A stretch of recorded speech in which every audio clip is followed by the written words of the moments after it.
তেজপুৰ থানাই অহাৰ পাছত তেখেতক গ্ৰেপ্তাৰ কৰে আৰু তেখেতক আপোনাৰ 875/25 যিটো ৰাহুল মিশ্ৰৰ কিডনেপিং কেছটো আছিলে, য'ত ৰাহুল মিশ্ৰক উদ্ধাৰ কৰা হৈছিলে, সেইটো কেছতকে তেখেতক ফৰৱাৰ্ড কৰা হ'ব।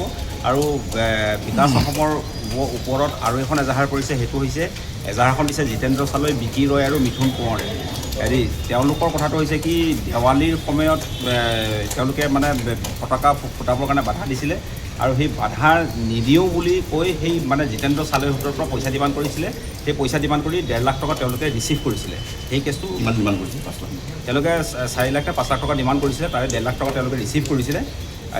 সেইটো এটা কেছ ৰেজিষ্টাৰ হৈছে আৰু আজি কোৰ্টত প্ৰডিউচ কৰা হ'ব। আজি কোৰ্টত প্ৰডিউচ কৰা হ'ব। সেই কেছটোত কিবা নতুনকৈ এৰেষ্ট পিছত কৰা হ'ব নেকি? যদি সেইটো কেছত যে সেইটো এটা প্ৰচিডিউৰ এটা আছে, পাছত সেইটো কেছত ফোন এৰেষ্ট কৰা যাব, এইটো কেছতো গ্ৰেপ্তাৰ কৰা যাব। ধনদাবীটো কেনেকৈ আছে বুলি কৈছে গম পাই নেকি?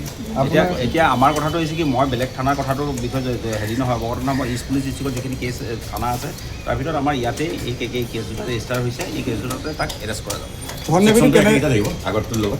আগৰটোৱে আছে আৰু এতিয়া যোনটো কেছটো আছে এইটো 308 ছাবছেকশ্যন 2 আৰু হেৰি এইটো কি কয় পইচা ডিমাণ্ডৰ যিটো আছে DNS-ত, সেইটো কেছতে কেছটো ৰেজিষ্টাৰ হৈছে। পইচাতে যিটো ডিমাণ্ড কৰিছিলে ব্যৱসায়ীসকলক, সেইটো কেনেকৈ ডিমাণ্ড কৰিছিলে? মানে পেডত আছিলে নে কেনেকৈ ভাৰ্বেলি? নাই, তেওঁলোকে যেতিয়া মানে আপোনাৰ ফটকা ব্যৱসায়ীসকলৰ ওপৰত মানে বাধা আৰোপ কৰিছিলে বিক্ৰী কৰিব নালাগে বুলি, তাৰ মাজতে তেওঁলোকে কৈছিলে যে আমাৰ লগত কিবা এটা কথা বতৰা পাতিলে তেওঁলোকে বিক্ৰীৰ বাধা নিদিয়ে।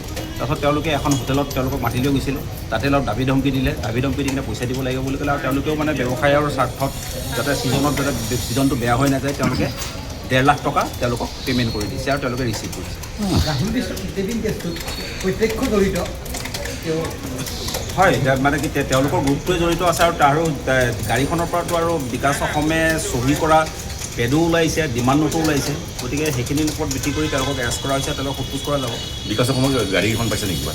তেওঁৰ গাড়ী আছে, সেইবিলাক তদন্তত ওলাব। এইবিলাক গাড়ী পোৱা নাই এতিয়ালৈকে, গাড়ী লৈ অহা নাই। এতিয়া গাড়ী লৈ অহা নাছিলে। বাকী তদন্তত আমি চাই ল'ম কি কৰিব লাগে, চব কৰি পেলাম। 10 দিন বিচাৰিম আমি। ঠিক আছে।